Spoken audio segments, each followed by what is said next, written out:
Back to the devastating new damage out of Ukraine, where Russian attacks forced civilians to run for their lives in the capital city of Kyiv. Multiple blasts ripped apart busy neighborhoods with no known links to the military. An AP photographer captured this image of a so-called suicide drone, an unmanned aircraft which is designed to explode on impact. Holly Williams has more. For the second time this month, city streets in the centre of Ukraine's capital have been pummeled. Russia's repeatedly denied targeting civilians, but this neighbourhood is jam-packed with apartment buildings, schools and restaurants. Ukraine says the Russians used so-called suicide drones, which explode on impact, causing devastation. The US says Iran has agreed to sell several hundred of them to Moscow.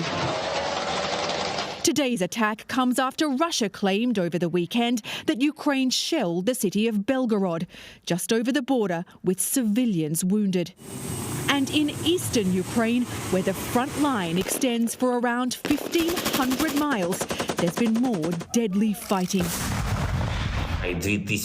Ukraine's President Volodymyr Zelensky claimed last night that Russia has deployed 2,000 former prisoners to fight there, calling it state-sponsored terror. In the early weeks of Russia's brutal invasion, Moscow's forces moved on Kyiv. The Ukrainian resistance, though, took the world by surprise, forcing the Russians to retreat and redirect their attacks to the east of the country.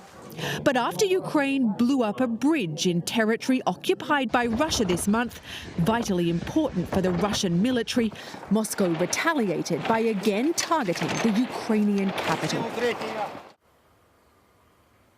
On Saturday, Moscow says 2 of its soldiers shot and killed 11 other service members while they were training at a firing range inside Russia. The Russian authorities are calling it a terrorist attack. This comes as Russia continues its push to mobilize 300,000 reservists to beef up its forces in Ukraine. Anne-Marie.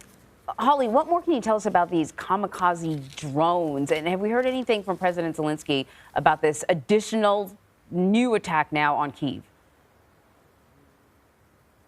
Well, the so-called suicide drones that the US says have been supplied by Iran to Russia are believed to be the Shahed 136s. They've reportedly been used in Yemen's bloody civil war as well as in Ukraine, although Iran, for its part, has denied that it has supplied them for Russia's use in Ukraine. They're packed with explosives that detonate on impact, and they often fly in waves, in swarms, which is apparently what happened in Kyiv this morning.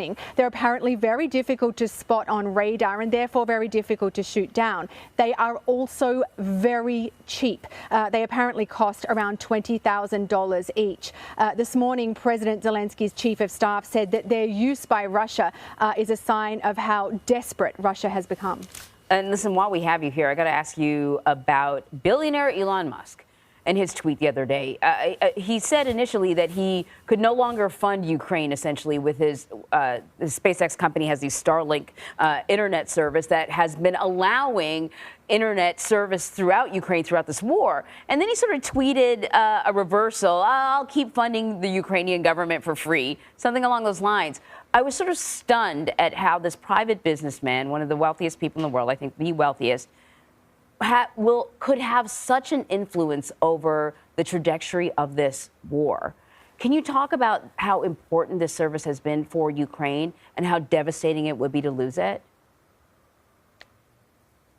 Well, you've hit the nail on the head. He has had a huge impact on this war. I mean, Ukraine, and in particular the Ukrainian military, have relied on the Starlink satellite internet service, which is provided by SpaceX, Elon Musk's company, and they've relied on it almost since the beginning of the invasion. Around 20,000 of the ground units have been supplied to Ukraine, many of them paid for by the US government. But Musk says that the operation has cost SpaceX $80 million.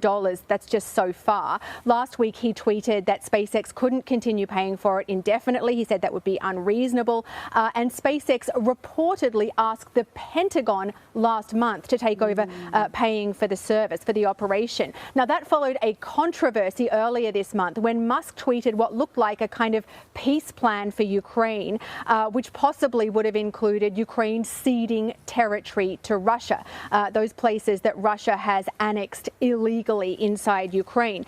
Many people in Ukraine were absolutely infuriated. In fact, one senior diplomat even tweeted that Elon Musk should get lost, although he didn't use the words get lost. He used much saltier language. Then over the weekend, as you said, Elon Musk did this U-turn. He said SpaceX will continue to pay for Starlink in Ukraine, at least for now. There are, though, I think, big questions about who is going to foot the bill going forward.